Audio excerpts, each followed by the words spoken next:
आपका एक मुरीद अपनी औलाद की खुशियों की भीख आपके पास मांगने आया। मेरा सर तो पहले ही मेरी ज़मीर की अदालत में झुका हुआ। ये तो बस सर ही मांगता है मियाँ।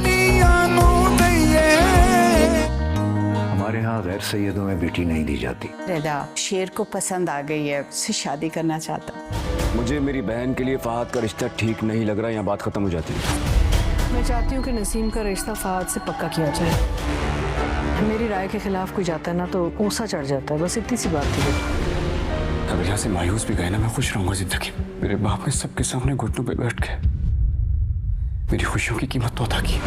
मैं आपसे वादा करती हूँ, किसी की जान लेने से जान देने तक का हर हुक्म मानूंगी। जैसे ही शाहजमान को मालूम होगा कि शेर जमान रिदा में दिलचस्पी रखता है, वो ये जानते हुए भी कि वो लोग कभी भी उन्हें रिश्ता नहीं देंगे, फिर भी वो लोग वहाँ रिश्ता लेने के लिए चले जाएंगे।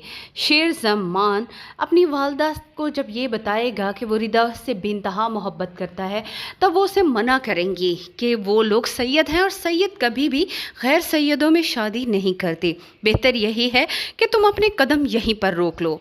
मगर शेर जमान ऐसा नहीं करेगा। तब उसकी माँ ना चाहते हुए भी उसके बाप को ये सारी बात बताएगी। लेकिन यहाँ पर तहमीना बेगम को इस बात का काफ़ी ज़्यादा गुस्सा होगा कि उसकी बेटियों को तो हक नहीं रखा गया, सब कुछ शेर जमान को दे दिया गया। और अब शेर जमान इतनी बड़ी बात भी कह रहा है तो सब हंसी खुशी रिदा के घर जा रहे हैं। वहाँ उनका बहुत अच्छे से इस्तकबाल होगा।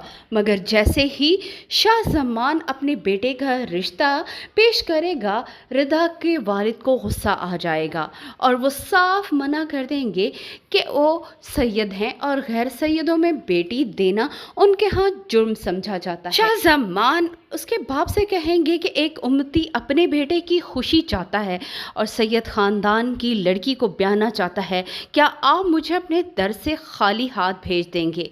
तब रिदा का बाप यही कहेगा कि उनके यहाँ ऐसा नहीं होता, वो बहुत ज़्यादा मजबूर हैं।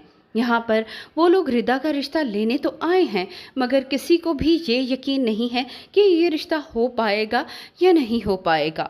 लेकिन जिस तरह से अपने बाप को शेर जमान झुके हुए देखेगा, फ़ौरन उठकर भागेगा, वालिद को उठाएगा, गले लगाएगा और बोलेगा कि बाबा ये रिश्ता हो ना हो, मुझे मेरी खुशियाँ मिले ना मिले, मगर जिस तरह मेरी खुशियों की खातिर अपने घुटनों के बल बैठ गए, इस बात की मुझे बहुत ज़्यादा खुशी है।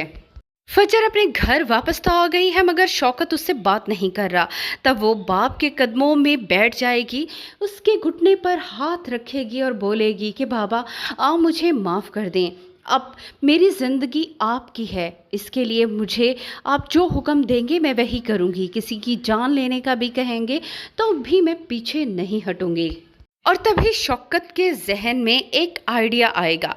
इस सिलसिले में वो अभी उसे कुछ नहीं कहना चाहता, मगर फजर को जिस तरह से वो नज़रअंदाज करेगा, उसके बाद उसके वालिद और फुप्पो वो भी यही चाहेंगे कि फजर को सिर्फ उसके कमरे तक ही महदूद कर दिया जाए।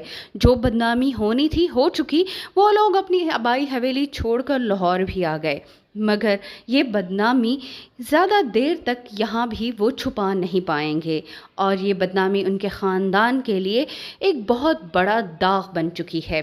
दूसरी तरफ शेर जमान अपनी माँ और अपने बाप दोनों से ही बहुत ज़्यादा खुश है, मगर वो इस बात से भी परेशान है कि पता नहीं रिदा के घर वाले इस रिश्ते के लिए राज़ी होंगे भी या नहीं होंगे। उसे ज़्यादा उम्मीद तो नहीं है, मगर वो रिदा से मोहब्बत करता है और उसे ये भी मालूम है कि रिदा भी उसे चाहती है, मगर वो अपने घर वालों के सामने मजबूर है, ये भी वो जानता है।